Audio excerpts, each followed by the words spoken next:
Study IQ IAS, अब तैयारी हुई अफोर्डेबल। नमस्कार दोस्तों आई डोंट नो आप में से कितने लोगों ने इस चीज को नोटिस किया, लेकिन कल हमारे ट्रांसपोर्ट मिनिस्टर नितिन गडकरी जी के द्वारा दुनिया की पहली फ्लेक्स फ्यूल कार टोयोटा की अनवील की गई है। ये आप देख सकते हो, टोयोटा इनोवा हाई क्रॉस। आपको पता ही होगा कि टोयोटा इनोवा का एक नया मॉडल आया था recently, that is high cross. उसी के मॉडल पर बेस्ड दुनिया का पहला फ्लेक्स फ्यूल एमपीवी का मतलब होता है मल्टीपर्पज व्हीकल, ये लॉन्च किया गया है। तो इसके बारे में आपको डिटेल से बताऊंगा कि फ्लेक्स फ्यूल का मतलब क्या होता है, इससे बेनिफिट क्या होगा और आगे क्या हम देख सकते हैं। चलिए आगे बढ़ते हैं, लेकिन उससे पहले ध्यान रखना है आप सभी को, कल तक आपके पास समय है। अगर आप यूपीएससी 2024 की प्रिपरेशन कर रहे हैं और कोई एक ऐसा बैच चाहते थे जिसके अंदर प्रीलिम से लेकर इंटरव्यू तक की पूरी तैयारी कराई जाए, तो हमारा 3 live batch pure English, pure Hindi और इंग्लिश बैच लॉन्च हो चुका है। यहां पर आप इसको अवेल कर पाओगे by using the code Ankit live. ये कोड इस्तेमाल करने से आपको मैक्सिमम डिस्काउंट मिलता है। और इसके अलावा अगर आप एमसीक्यूज अटेम्प्ट करना चाहते हैं तो मेरे इंस्टा पेज पर जा सकते हैं, वहां पर स्टोरीज में जितने भी एमसीक्यूज हैं वो आप अटेम्प्ट कर पाएंगे। चलिए शुरुआत करते हैं और सबसे पहले ये देखते हैं कि एग्जैक्टली हुआ क्या है। देखिए, टोयोटा मोटर आप सबको पता है कि अलग अलग गाड़ियां और भारत के अंदर भी बड़ा प्रेजेंस है, और टोयोटा की इनोवा और फॉर्च्यूनर, ये तो हर एक बच्चा इसके बारे में जानता है। तो जो टोयोटा मोटर जो कंपनी है, उन्होंने ही वर्ल्ड की पहली fully ethanol powered car which is equipped with a flex fuel engine, ये यहां पर लॉन्च किया है। एंड ये जो मॉडल है, let me tell you, it is based on, जैसा कि मैंने आपको बताया, जो ऑलरेडी इनोवा हाई क्रॉस है। आप देख सकते हो इस तरह का इनोवा हाई क्रॉस। आपको पता ही होगा कि पहले एक बेसिक मॉडल आता था, इनोवा बहुत ज्यादा चला, उसके बाद इनोवा क्रिस्टा आपने सुना होगा, वो आया था, और अभी रिसेंटली यहां पर पिछले साल से ये आप देख सकते हो हाई क्रॉस जो है वो लॉन्च किया गया है, जो कि अगेन ये भी काफी चल रहा है। तो इसी के मॉडल पर बेस्ड ये जो फ्लेक्स फ्यूल व्हीकल है वो आपका लॉन्च किया गया। कल ही इसको लॉन्च किया है। एक पूरा इवेंट हुआ था जिसके अंदर जो यूनियन मिनिस्टर हैं नितिन गडकरी जी, उन्होंने पार्टिसिपेट किया था। बताया ये जा रहा है कि इसकी वजह से देश के अंदर जो ऑल्टरनेटिव फ्यूल होता है, जैसे हाइड्रोजन हो गया, बायोफ्यूल हो गया, ये सारी चीजें का ग्रोथ हमें देखने को मिलेगा भारत में। और साथ ही साथ जो डिपेंडेंसी है क्रूड ऑयल के ऊपर, जो हमारा अभी ट्रेडिशनल फ्यूल सोर्स है डीजल पेट्रोल, उससे हमें काफी हद तक आजादी मिल जाएगी। अब यहां पर आप देख सकते हो जो नया इनोवा लॉन्च किया गया है, इसको आप 100% इथेनॉल से भी चलाया जा सकता है, ऐसा बताया जा रहा है। देखिए, अभी तक ऐसा पॉसिबल नहीं हो पाया था। मैं फ्लेक्स फ्यूल के बारे में आपको बताऊंगा, जो दुनिया में आपको कहीं कहीं देखने को मिलता है, लेकिन ये वाला जो इनोवा है, आप सोच के देखिए, 100% इथेनॉल से उसको चलाना, ये अपने आप में एक बड़ी बात होती है। And it will be the world's first BS6 stage 2 electrified flex fuel vehicle.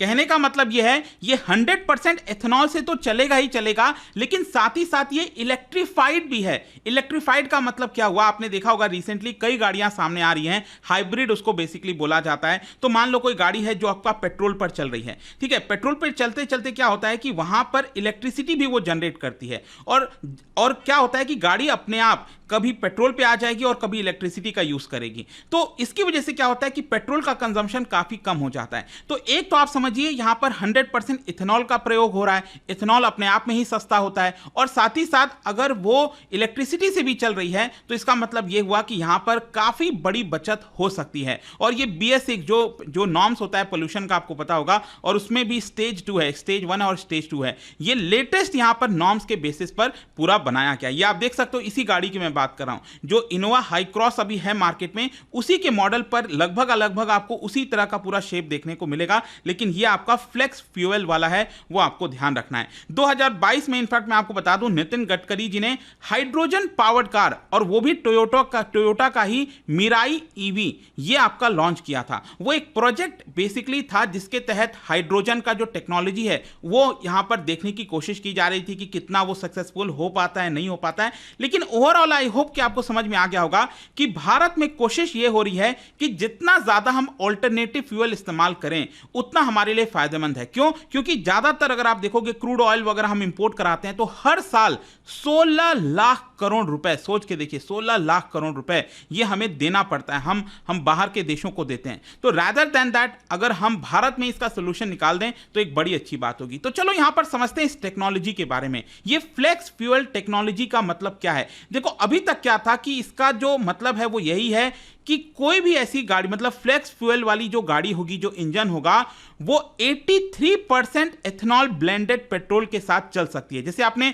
E10 के बारे में सुना होगा, मैं आपको बताता हूं E10, E20, ये सारी चीजें क्या है। देखो E10 का मतलब ये हुआ कि पेट्रोल के अंदर 10% एथेनॉल उसके अंदर मिक्स किया हुआ है। E20 का मतलब ये हुआ 20% एथेनॉल इसके अंदर मिक्स किया हुआ है। तो यहां पर जो फ्लेक्स फ्यूल व्हीकल होते हैं वो बेसिकली 83% एथेनॉल तक आप उसके अंदर ब्लेंड कर सकते हो और आप गाड़ी को चला सकते हो। सोच के देखिए कितनी बड़ी बात हो जाती है कि 83% तक एथेनॉल और बाकी का जो परसेंटेज है 17% वो पेट्रोल का होगा। उससे आप गाड़ी चला लो तो आपका जो फ्यूल का खर्चा है वो बहुत कम हो जाता है। और प्रेजेंट में दुनिया भर में बताया जाता है कि यूएसए के अंदर, ब्राजील के अंदर, कनाडा के अंदर ये फ्लेक्स फ्यूल व्हीकल देखने को मिलता है। लेकिन ये जो इनोवा यहां पर लॉन्च हुआ है, मैंने आपको बताया ये 100% एथेनॉल से चल सकती है, इसीलिए ये दुनिया का पहला बताया जा रहा है। इनफैक्ट मैं आपको ये भी बता दूं 2018 तक यूएस का ये कहना था कि 21 million flex fuel vehicle United States के अंदर आपको देखने को मिलते हैं। अभी तो संख्या उसकी बढ़ गई होगी। और इसके साथ साथ ये भी बोला जाता है कि इसके अंदर एक्सेलरेशन परफॉर्मेंस भी बेटर देखने को मिला है। मतलब कि जो हमें अभी पेट्रोल के अंदर एक्सेलरेशन देखने को मिलता है पेट्रोल गाड़ियों में, उससे बेटर एक्सेलरेशन, मतलब आप एक्सेलरेशन पे क्लिक करिए, जो एक्सेलरेटर होता है उस पर आप हल्का सा पैडल दबाओ तो तुरंत आपकी गाड़ी आगे भागेगी, वैसा परफॉर्मेंस देखने को मिलता है। क्वेश्चन ये है कि ये पेट्रोल कार से कितना डिफरेंट है। ये जो फ्लेक्स फ्यूल कार होती हैं ये पेट्रोल कार से कैसे डिफरेंट है, मैं आपको बता दूं ये लगभग पेट्रोल कार जैसा ही होता है। जैसे कि petrol car internal combustion engine के ऊपर बेस्ड है, तो फ्लेक्स फ्यूल व्हीकल भी इंटरनल कंबशन फ्यूल के ऊपर, इंजन के ऊपर ही बेस्ड रहता है। लेकिन इसके अंदर क्या होता है ना, कुछ सेंसर्स वगैरह बेसिकली लगा दिए जाते हैं ताकि जब एथेनॉल ब्लेंडेड वाला पेट्रोल इसके अंदर डाला जाता है तो वो वर्क कर सके, उसको में प्रॉब्लम ना आ जाए। जैसे कि मैं आपको बताता हूं, बताया यह जाता है कि इसके फ्यूल इंजेक्शन सिस्टम में, इसके फ्यूल पंप के अंदर यहां पर क्या होता है कि जो सेंसर्स हैं उसको फिट किए जाते हैं। जो फ्यूल मिक्स सेंसर्स होता है वो लगाया जाता है, फिर यहां पर एक्स्ट्रा एक इलेक्ट्रॉनिक कंट्रोल मॉड्यूल लगाया जाता है ताकि वो जो भी आप पेट्रोल डालो, मतलब उसके अंदर मान लो कोई पेट्रोल होगा जिसके अंदर 40% एथेनॉल डला होगा, कोई ऐसा पेट्रोल होगा जिसके अंदर 80% पेट्रोल एथेनॉल डला होगा, तो वो हर एक कॉम्बिनेशन में वर्क कर सकेगा, वो अपने आप को एडजस्ट कर सकेगा। इस तरह से इसको पूरा डिजाइन किया जाता है। इसके साथ साथ ये भी बताया जाता है कि यहां पर जो भी व्हीकल का परफॉर्मेंस है, सेफ्टी रिलेटेड चीजें हैं, उन सबको भी लगातार ये ओवरव्यू करता है। मतलब कि उसको देखता रहता है कि क्या कोई प्रॉब्लम तो नहीं आई, अगर कोई प्रॉब्लम आ रही है तो उसको सुलझाने की कोशिश करेगा। इस तरह से ये पूरा जो काम है फ्लेक्स फ्यूल व्हीकल वाले काम करते हैं। ठीक है, अब देखो यहां पर हम एथेनॉल की काफी चर्चा कर रहे हैं। अब एथेनॉल की जरूरत, अब एथेनॉल आएगा कहां से, ये कैसे प्रोडक्शन होता है? देखो it is a by product of sugar production. जो शुगर का प्रोडक्शन किया जाता है ना, चीनी का, तो उसी का ही एक बाई प्रोडक्ट होता है ये। या फिर आज के डेट में हम कॉर्न की बात करें, कॉर्न से भी आप निकाल सकते हो जो स्टार्च बेस्ड रहते हैं, तो जिसके अंदर बायोमास होता है, वहां से हम एथेनॉल का प्रोडक्शन कर सकते हैं। तो ऑब्वियस सी बात है, आपको पता ही होगा कि जब क्रूड ऑयल की हम बात करते हैं वो तो हम बाहर के देशों से मंगाते हैं ज़्यादातर 90%, लेकिन ये सारे एथेनॉल का प्रोडक्शन हम भारत के अंदर ही कर सकते हैं। इसीलिए हम चाहते हैं कि यहाँ पर शिफ्ट हो, क्रूड ऑयल के ऊपर हमें डिपेंडेंट ना होना पड़े।